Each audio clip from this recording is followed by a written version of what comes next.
My friends, for our Taster's Table book today, we're going to read a book that goes along with our word of the week, which is humility.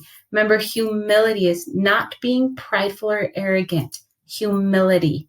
The book we're going to read is one of our new ones at the library. It's Ada Twist's Scientist. It's by Andrea Beatty and illustrated by David Roberts. And here it is.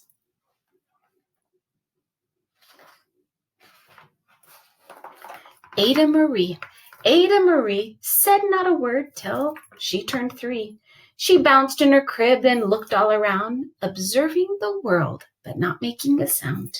She learned how to climb and make her big break, with a trail of chaos left in her wake. She ran through the day, chasing each sound in sight, and didn't slow down till she conked out for the night. Her parents were frazzled, but tried not to freak, as Ada grew bigger and still did not speak.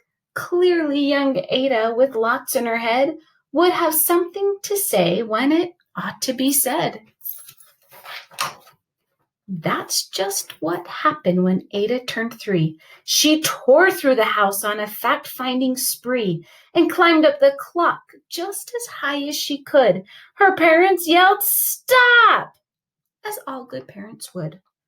Ada's chin quivered, but she did not cry. She took a deep breath and then she simply asked, "Why?"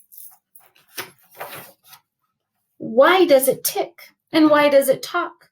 Why don't we call it a granddaughter clock? Why are there pointy things stuck to a rose? Why are there hairs up inside your nose? She started with why, then what, how, and when. By bedtime she came back to why once again. She drifted to sleep as her dazed parents smiled at the curious thoughts of their curious child, who wanted to know what the world was about. They kissed her and whispered, "You'll figure it out." This page sure reminds me of you guys with all of your wonders. I love how curious you are, just like Ada. Her parents kept up with their high-flying kid, whose questions and chaos both grew as she did. Even Miss Greer found her hands were quite full when young Ada's chaos wreaked havoc at school. But this much was clear about Miss Ada Twist. She had all the traits of a great scientist. Ada was busy that first day of spring, testing the sounds that make mockingbirds sing, when a horrible stench whacked her right in the nose, a pungent aroma that curled up her toes. "Zowie," said Ada, which got her to thinking. What is the source of that terrible stinking? How does a nose know there's something to smell? And does it still stink if there's no nose to tell? She rattled off questions and tapped on her chin. She'd start at the start, where she ought to begin. A mystery, a riddle, a puzzle, a quest. This was the moment that Ada loved best. Ada did research to learn all she could of smelling and smells, both the stinky and good. One hypothesis Ada thought could be true: the terrible stink came from Dad's cabbage stew. She tested and tested, but soon Ada knew it was time to come up with hypothesis 2. Then zowie, the stink struck again. Just like that, hypothesis 2, it's caused by the cat. The cat couldn't make such a stink on its own. It needed perfume and some fancy cologne. So young Ada tested. The test was a flop. She started again, but her parents yelled, "Stop!" Do you see what they're saying stop to? Ada Marie, to the thinking chair now. By the time we count to 3. "Enough," said her mother. "That's it," said her dad. Her parents were frustrated, frazzled, and mad. "Why?" Ada questioned. Her mother said no. "What?" Ada queried. Her father said go. You've ruined our supper. You've made that cat stink. Enough with your questions. Now sit there and think. She looked at her parents. Her heart turned to goo. Poor Ada Twist didn't know what to do.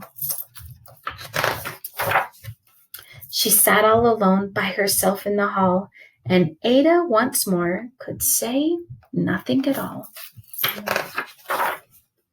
And so Ada sat, and she sat, and she sat, and she thought about science and the stew and the cat, and how her experience made such a big mess. Does it have to be so?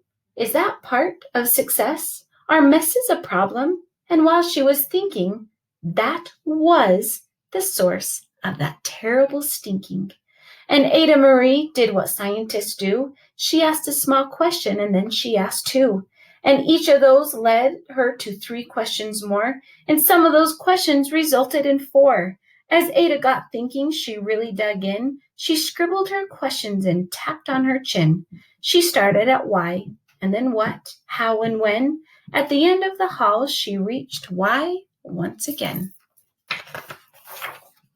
Her parents calmed down and they came back to talk. They looked at the hallway and just had to gawk. No patch of bare paint could be seen on the wall. The thinking chair now was the great thinking hall. They watched their young daughter and sighed as they did. What would they do with this curious kid who wanted to know what the world is about? They smiled and whispered, "We'll figure it out." And that's what they did, because that's what you do when your kid is a passion and a heart that is true. They remade their world. Now they're all in the act of helping young Ada sort fiction from fact. She asked lots of questions. How could she resist? It's all in the heart of a young scientist. And as for that smell, what can Ada Twist do but learn all she can with her friends in grade 2? Will they discover the stink that curls toes? Well, that is a question, and someday, who knows? I love this book. I love that she is curious. She asks a lot of questions and wonders just like you do. So keep asking them. Keep questioning. What do you wonder about, Dan? Look it up in a book.